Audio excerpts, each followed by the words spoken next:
making sure the mic was right. Oh, yeah. I checked. We gotta make sure the mic's checked now. Yeah, for real. I'm peeking. Alright. Ready for this? Mm-hmm. Oh my god, let me just relax a little bit.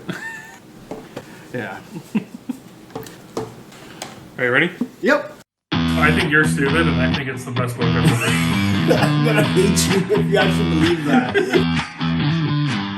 Let's do it. Welcome back, everybody, to Loud Library. I'm Jacob. And I'm Dantes. And today we are going to be doing a bit of a book review for Isles of the Emberdark. Yeah! By Brandon Sanderson. Hell yeah.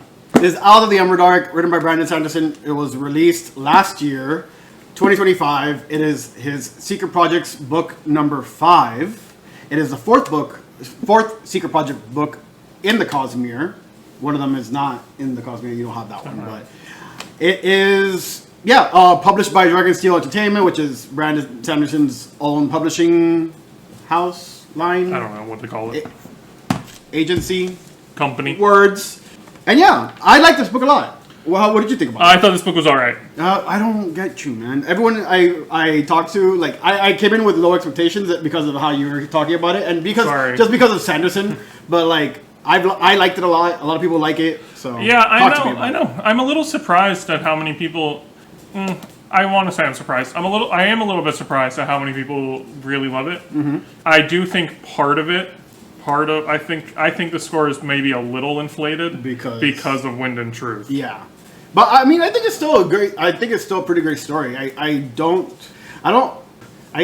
I do have a little bit of a bias, but like I do try to like rate each book kind of on its own merit and stuff. But I mean, I try to. Yeah. It's just I don't think the book does anything bad. Mm-hmm. I don't think there's any like glaring flaws with it. But I don't think it does anything like really good. Like for something like Stormlight or something, I would say like the world building and the characters, I would say, are like really good, and that helps me get through the kind of like prose and plot that isn't bad. It's not bad, but it's not like exceptional. Mm-hmm. This I feel like it doesn't have anything that's bad, but it has nothing that's exceptional. Okay.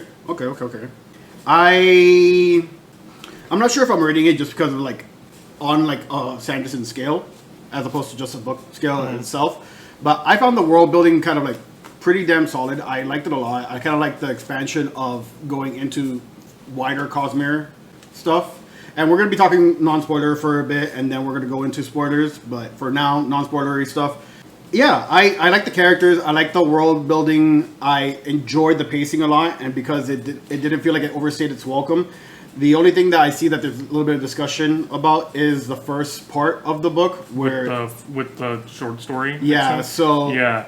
If you don't know, this is an expansion. This is an expansion of the Six of Dusk short story or novella that was written in Arcanum Unbounded by Brandon Sanderson, which is his collection of short stories and novellas, and it expands on that, and it actually changes a couple things from the short story or the novella, whatever it's called, and it changes it to kind of be more in line with some of the things that he changes up in here, or he brings forth in here. And it's not too big, it's not too bad it's not nothing crazy. Yeah. Yeah, I wanted to ask your opinion on how it was used. So basically, he had the short story written already, and then it is interspersed within like the first part of this book as flashback scenes. And you could tell, I'm not sure if you could tell here, but the first bit of it is in white and all that stuff, and then the latter half of the book is in black, and that's because of something that happens in the book. But in that first white page part is where I have the flashback. Yes. Part. Yeah. And so it's mostly the same, like 99% the same thing that he published already. Yes. Used as flashbacks. And here's the thing. I do think it needed to be part of this book. Of course. Yeah, like Edge Dancer and such. I do think it needed to be part of this book. I don't really love how it's used. I think it breaks up the pace like a lot. In like a pretty bad way. I think it should have just been at the beginning of the book. And then it could just be, if you read it already, you can skip to this page. Which Sanderson says that himself, but like... Well, yeah, he says, like, if you've read it already, you can skip those sections, but they're all... I didn't. Yeah, I didn't either. Yeah. I reread it. But it was, yeah, I thought that was I thought that was a little bit poorly implemented. It wasn't horrible. Yeah. But I think it would have worked better if it was just at the beginning. And it was like, you can skip this if you want to, but if you haven't read it yet, you should read starting here. Mm-hmm. If you have, you can read starting on this page. Yeah. If you have and you don't want the refresher, you can just start on this page. Because it breaks up the pacing of the beginning of the book, and then it breaks up the pacing of the short story, like, really badly. Yeah. And because it's kind of like if you get a movie and you put it on TV and it has those awkward like breaks in it. Yeah. It's not meant for that. I think it does more so. It breaks up the pacing of the short story than it does the main narrative. Yeah. For sure. Yeah. Which again, it's a pretty like nitpicky gripe, but it is something to bring up. I personally don't have. I agree. It probably should have been just the first part or the first section of the first part should have been the short story and then the current day. But it didn't bother me as much. But I do agree with kind of like your observation of it does break up the pacing, especially of the flashbacks of the short story. Yeah, it didn't bother me a whole lot. But it is just like, it's like a thing that it's like, I think this would have worked better. But I mean, what do I know? I'm not Brandon Sanderson. Yeah. But yeah. Anything else that kind of like stuck out to you in the non-spoilery parts, or how did you like the characters? How did you like? I like Dusk, the protagonist. Dusk is basically the only character that I really like in the book. The other characters most of them are fine, and then there's one I find like a little annoying, but it's not. It didn't ruin anything. Yeah. But Dusk is definitely my favorite character. I like Dusk a lot. I keep having this. I have this this vision that Sanderson is, especially in the like future, like the later Cosmere books and stuff. Yeah. I think he's setting up like a fucking like Cosmere Justice League or some shit. Yes. Where, without spoiling, character from Sunlit Man is going to be like their Superman, and I see Dusk as being like their Batman. You think so? I think maybe more of a Daredevil. Dusk? Yeah. Maybe with the later stuff. But with the early stuff, I just thought he was cool. Like we should back up a little bit. Yeah. Do we want to do this in spoilers? Or? This is in spoilers. I'll give like a brief non-spoiler overview of the plot and stuff. The book follows Dusk, full name Sixth of the Dusk, and he lives on a planet called First of the Sun, and basically, the way the planet is there's one big island called like the mainland or something. Yeah. And then there's a bunch of little islands. And basically, his job for a long time was to basically live on the little islands that are super dangerous. Or the one he lives on in particular is like the most dangerous one. Pachi, yeah. Yeah. And they do that because the magic system is basically magic birds. And as far as they know, the magic birds only appear in the little islands. So people need to go out to the little islands to find magic birds, breed birds. There's birds everywhere, but the magic birds are from those islands. Yes. Yeah. And he is basically coming to grips with the fact that, like, his job, he doesn't really need to do that anymore. Yeah. They're modernized. But yeah, his job, I mean, it's all in his name as well, like Six of the Dusk, like his job, or maybe even his people's times, is waning, and something new is on the horizon, and there's going to be a new sunset or sunrise coming up. So a lot of the themes, like surrounding Six of the Dusk, is just like kind of not the fall, but maybe just the evolution of where his people came from to more modern times. Yeah. Yep. And yeah, I think that's pretty much it for your rating was a 3 what? I think it's a 3.5. Okay, mine was a 4.5. I really enjoyed this a lot. Comparing it to the other secret projects, I think it's up there with Yumi. I think in terms of all his other books or other Cosmere books, it's probably close to top 5. Maybe not top 5, but like definitely top 10. I really enjoyed this one a lot. Okay. And yeah, that's it for non-spoilers. We're going into spoilers now. So spoiler. Let's talk about kind of what you think about. Let's go with the plot. Plot should be the first thing. So I, for some reason, didn't take a lot of notes on plot. Yeah. I think the plot is fine. The plot is maybe... The plot is maybe the strongest part of the book, in my opinion. Oh, okay, yeah. I think it's pretty well done. The plot of like the present day stuff, so ignoring like the flashbacks, Yes. is basically that Scadrial, so the people from Mistborn, are exploring space. They have found this planet.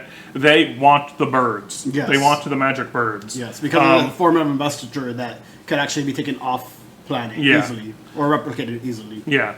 And they are, they're doing some real shady shit to, like,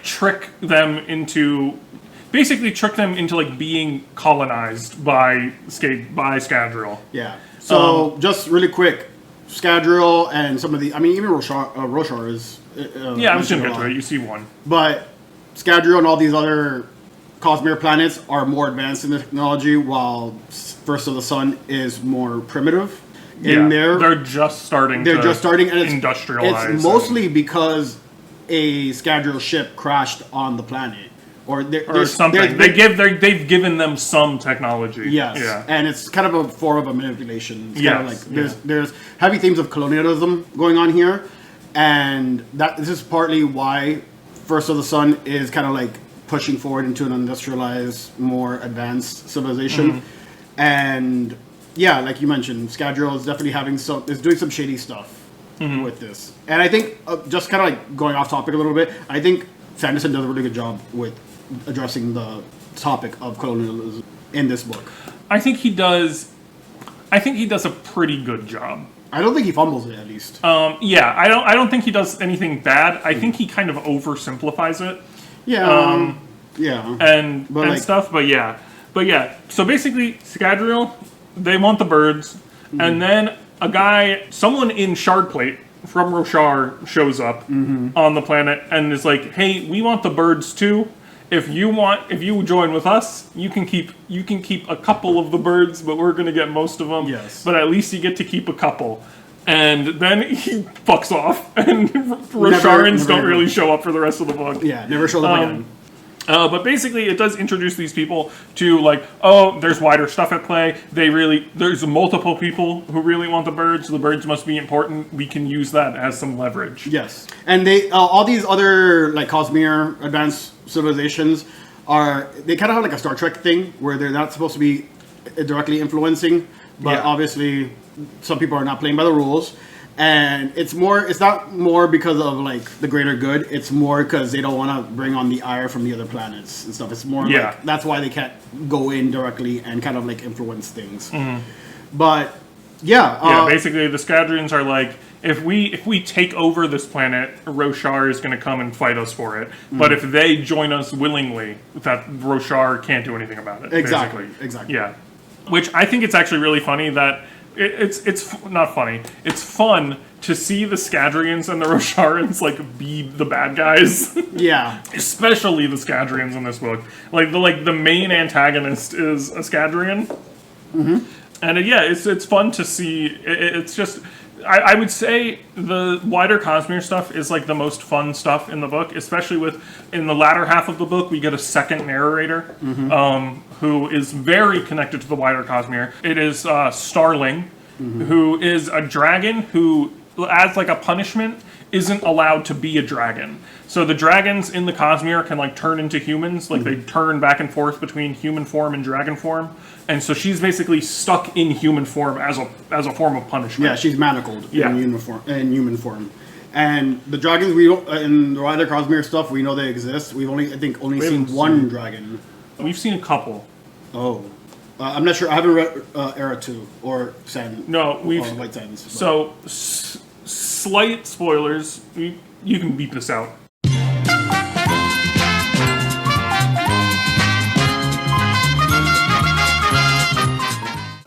And so Starling she's also a apprentice of Hoyd. And we're in spoilers, so like the reason why Starling's manacled is because it's implied that she had direct influence over a civilization, and that's why she's manacled.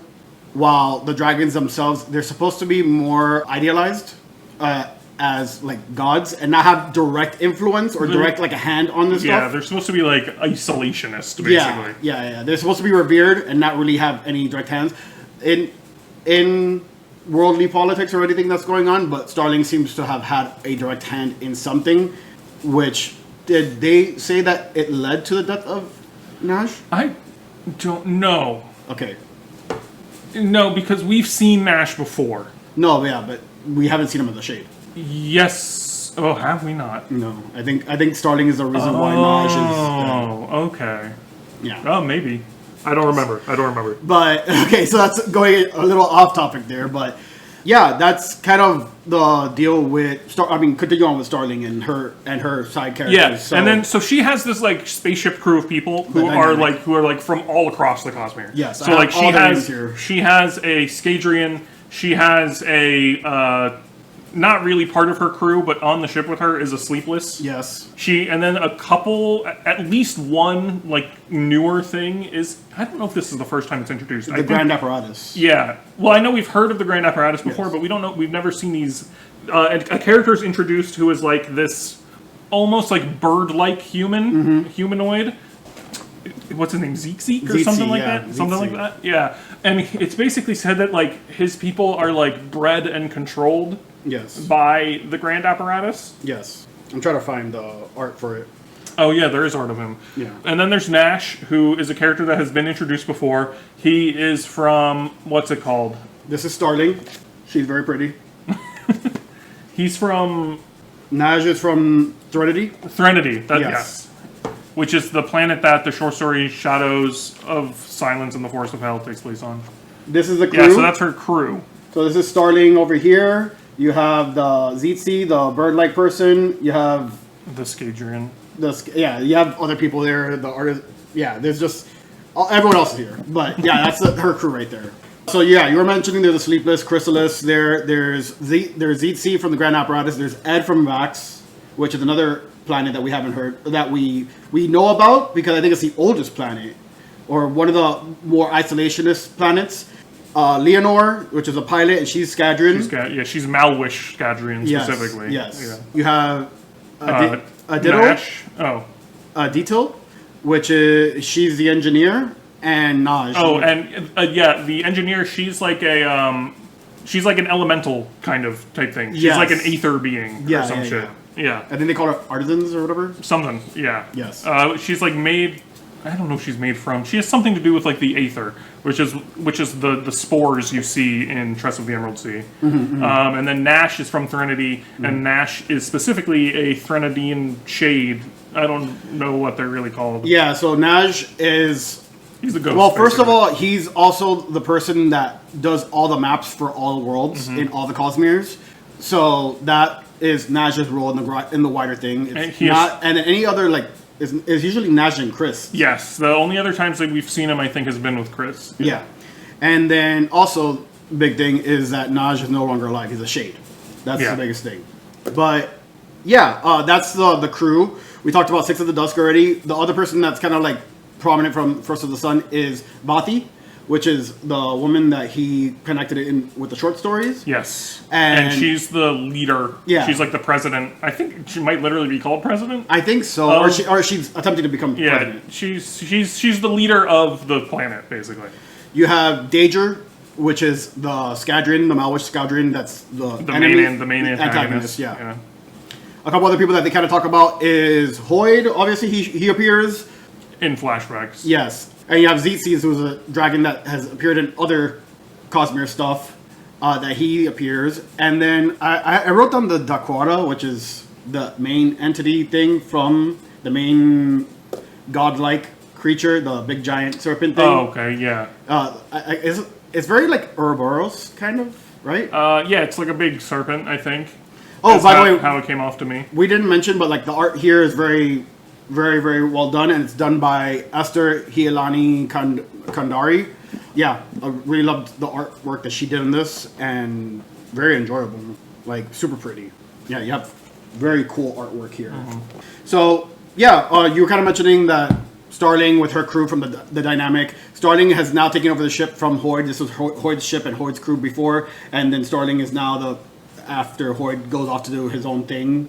Do something. As always, Starling is now running the crew, and she has this kind of like complex going on where she has to feel like dragons should have this thing where they should be worshipped and lead and everything. So a lot of Starling's faults are feeling that she can't depend on her crew and such and show that she's competent and knows what she's doing and stuff, and that's kind of plays into her character growth throughout the story. And yeah, I'm not sure anything else that's kind of like we need to discuss about characters.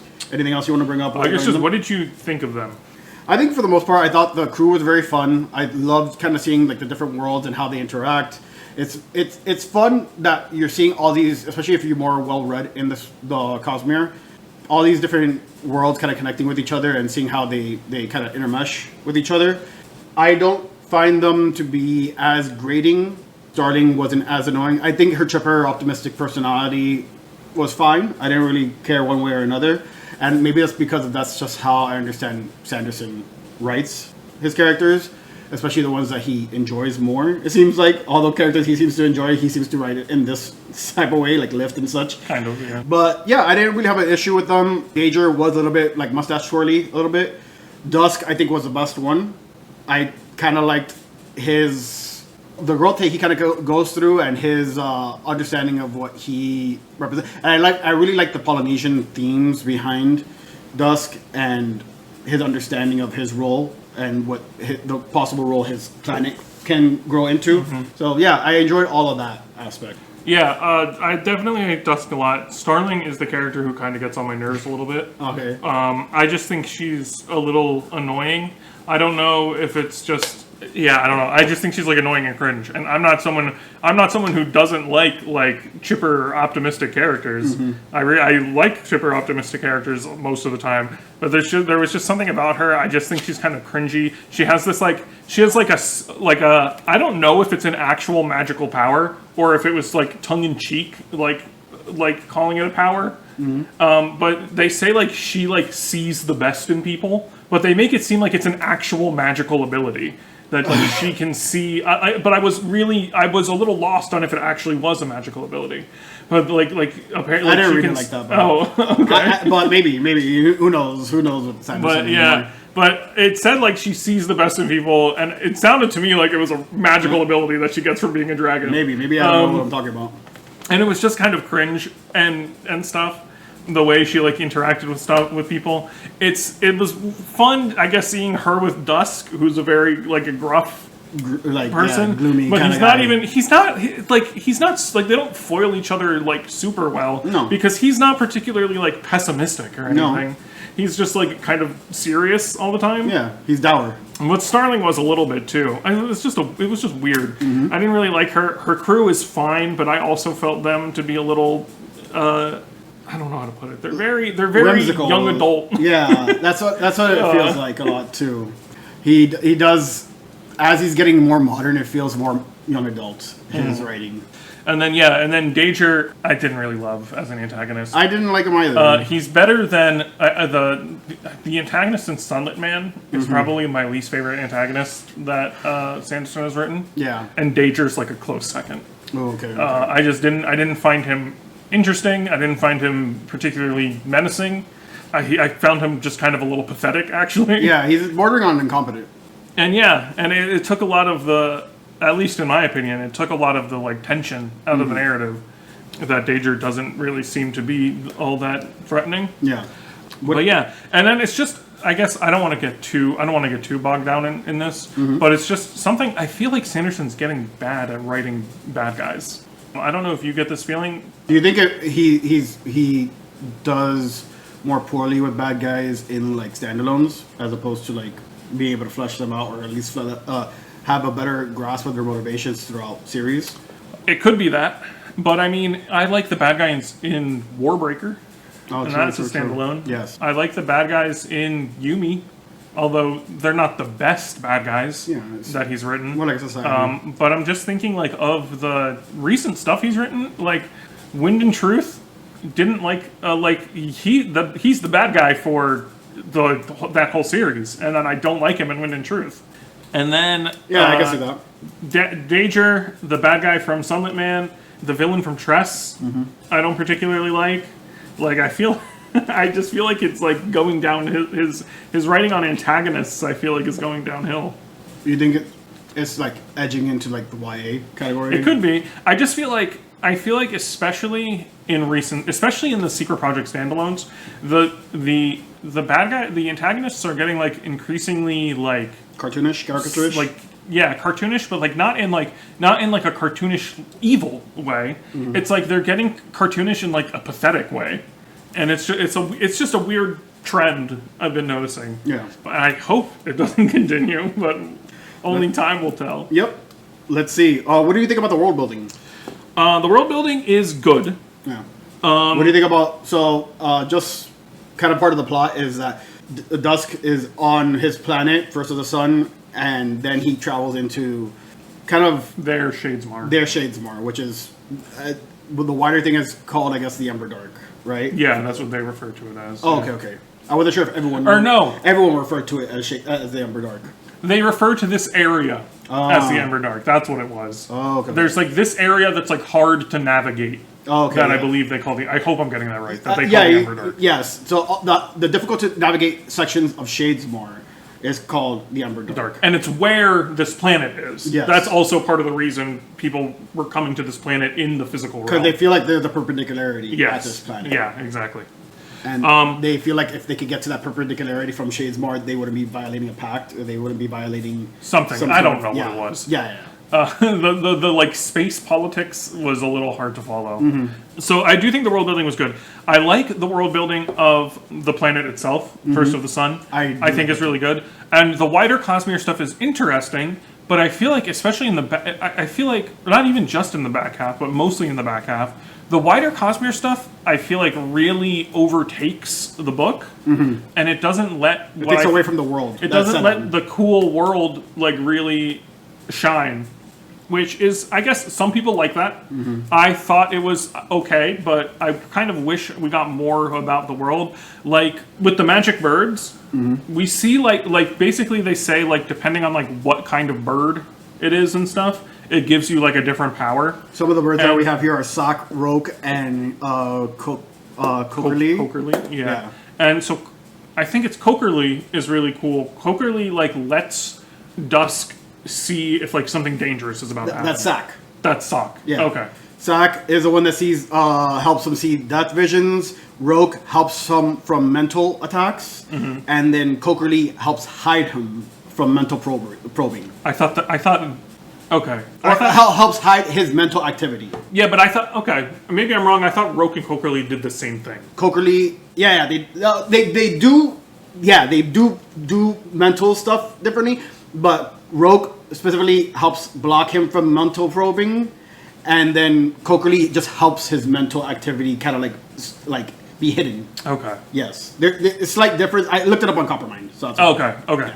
Yeah. So I don't like. We didn't get to see that do a whole lot, except for Socks. Socks does a lot. Yeah. And Socks is cool. Yeah. I think. Yeah, there's a particular scene that comes to mind where I don't remember exactly what's happening, but basically like bodies just start like falling from the sky in his mind. Like, don't go here, you're gonna die. Yeah, and then I just wish the three that you mentioned, I think those are like the only three like powers that we get to really know about. Yeah, we don't know about even the other though birds. they say there's a bunch of birds. Yeah, there's and these are the most like unique bird powers apparently. So yeah, I don't know why or what happened there. But so like I wish we got a little bit more on the birds. I kind of wish we got a little bit more of like the mainland fleshed out because I think like I really had a good grasp on like what Patchy looked like and how that was. But then like the mainland, I had less of a really good grasp. I envision it like the industrial city in Korra. Like it's just starting to get to like there's some high rises. I feel like that's how I pictured it in my mind. Yeah, I guess, but they like, am I stupid? They like had like a subway. I think so too. Okay. Because that's how he travels to go see, or that's how they. Yeah, I think so too. There's a lot of stairs. Okay. But yeah. But that just goes to my point. It was a little hard to really wrap my head around the mainland. I know they had a name for it, but I can't remember it for some reason.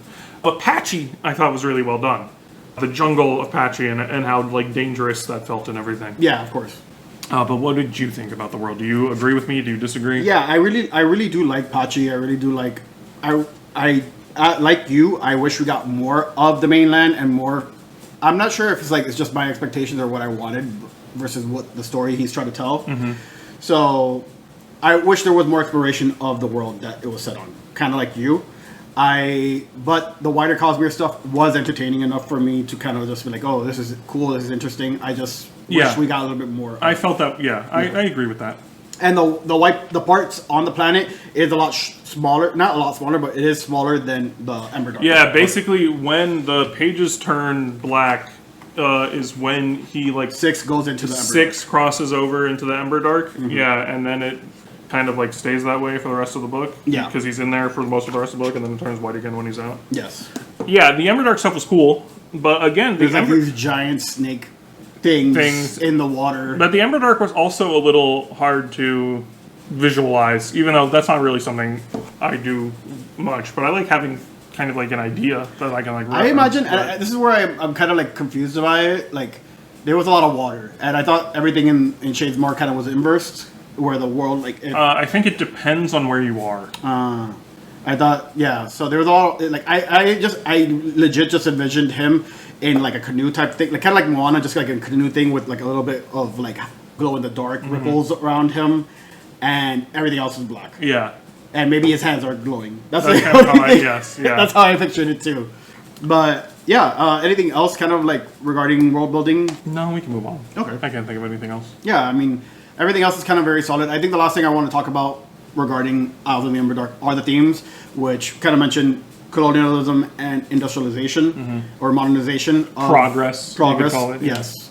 I don't think Brent kind of talked about it, but I don't think Brandon Sanderson did a poor job in kind of just maybe oversimplified it, but did a good job in presenting the themes of colonialism and kind of how these other off-world planets are kind of trying to take advantage of the resource that First of the Sun offers. And kind of their attempts to kind of keep to their own identity and also come out of this not being completely hamstrung.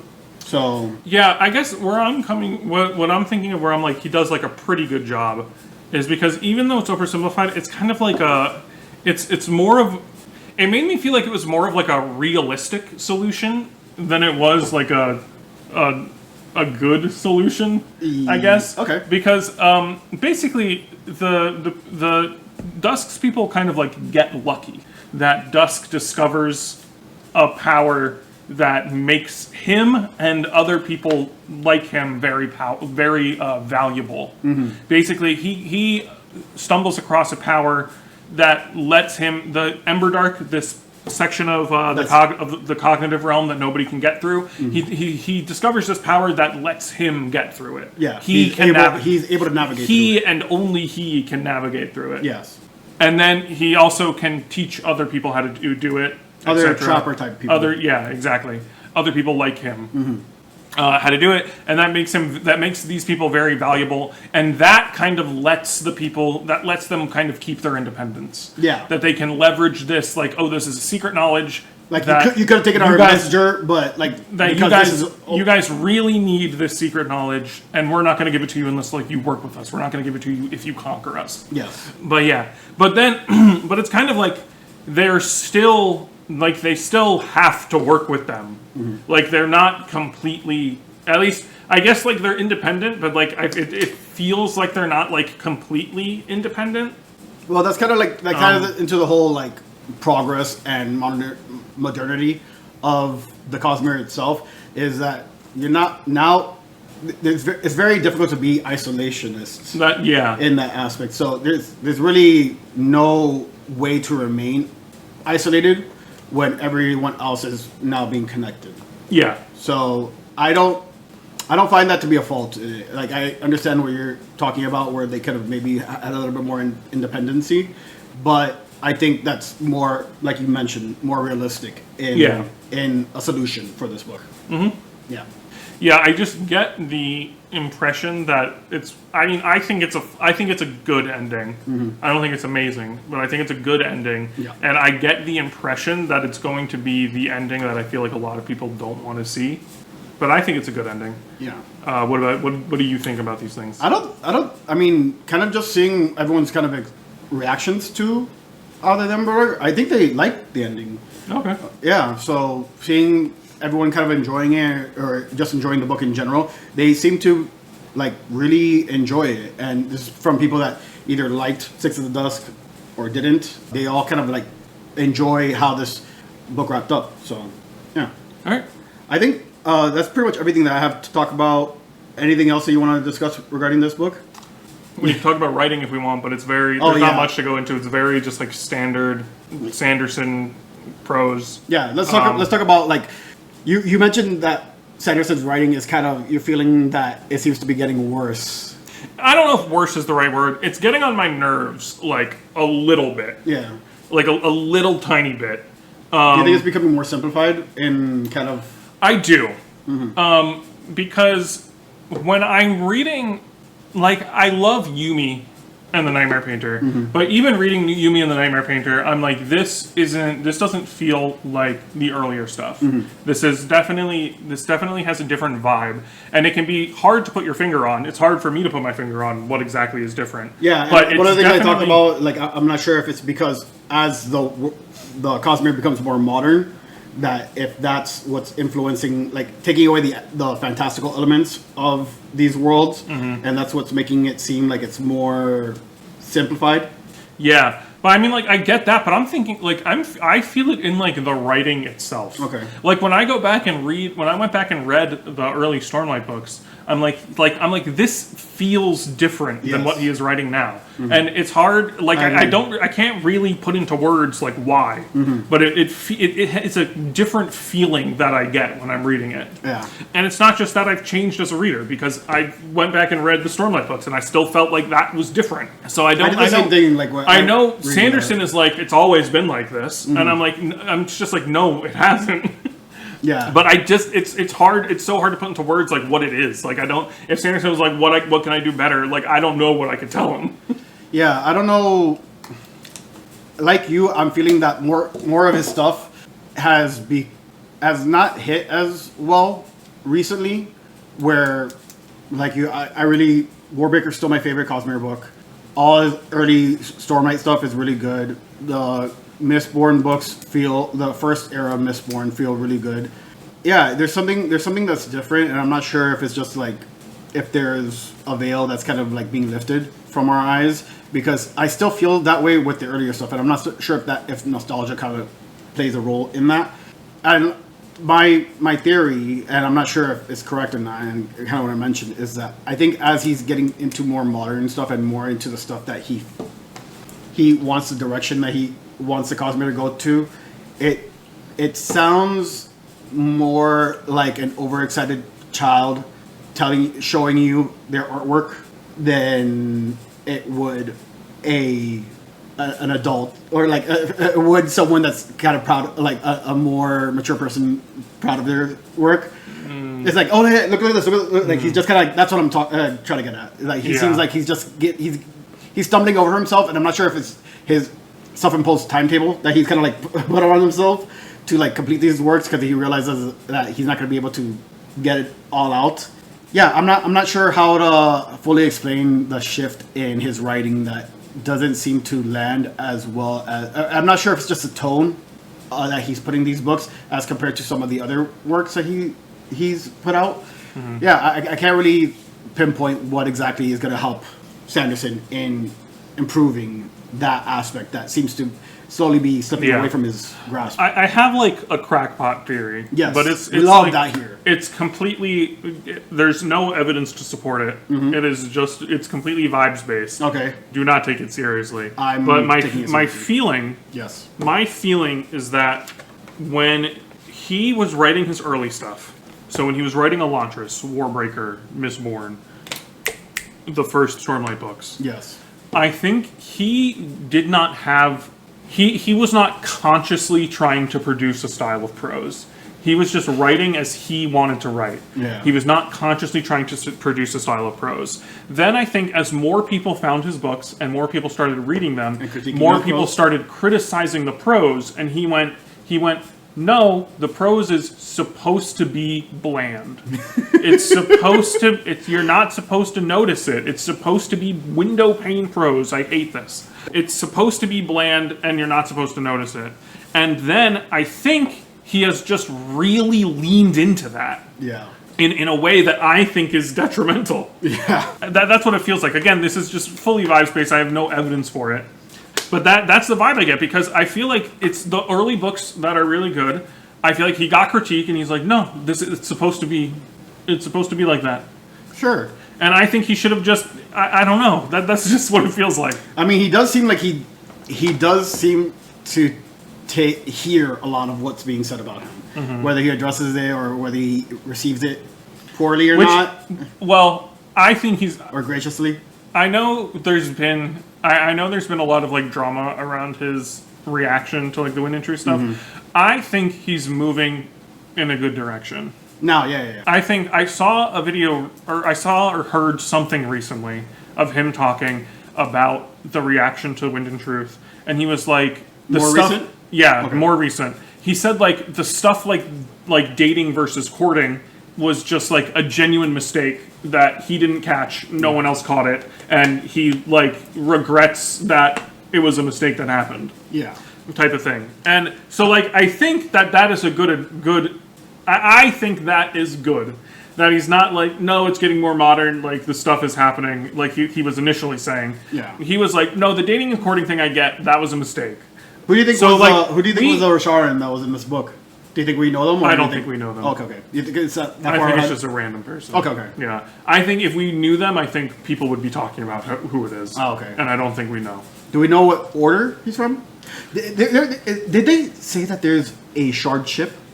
I don't know. Okay, so I was watching those... Because I was about to say... You might be right, and I was about to say something wrong then. Because I was going to say, I don't think we've seen a Scadrian spaceship yet. I think... Rosharan spaceship. Or, yeah, sorry, a Rosharan spaceship. Yeah. I don't think we've seen a Rosharan spaceship. I think they probably have something. Yeah. But from what I gather, I think it's people in Shardplate flying through space. I hope not. But I was watching, I forget these guys, I think the Coppermine podcast people. Let me Google it real quick. And I think I was watching it a couple times speed, and I think they got really hyped because I think it was kind of like garbled too. They mentioned a shard ship, I believe, and that's what I'm trying to like figure out if the Rosharans have that it's now, and not just Shardplate and such, it's maybe another form, a higher oath or whatever. I'll have to look into this more later, because I'm not seeing anything that's like immediately looks like it's confirmed. Yeah, I'm not sure either, so... well, that's one of the things I know people... Maybe I misunderstood. I know people have theories and is going to fly off into space. Oh, that's kind of cool. I guess. It's like a planet, like some Discworld stuff is just riding upon something. Awesome. Anything else that you want to talk about, Isles? No, I don't think so. Awesome. Well, thank you so much for joining us. That is our review for Isles of the Emberdark. Let us know what you think about it in the comments. Did you like it? Did you think it was mid? Did you not like it? What do you think about the wider Cosmere stuff that's happening in Isles and where the direction's going? Let us know what you think about Sanderson's prose. And yeah, tell me if you like Six of the Dusk or any of the characters that you liked or disliked in that. Like, comment, and subscribe. Thank you so much for joining us. Have a good one, everyone. Peace. See you later.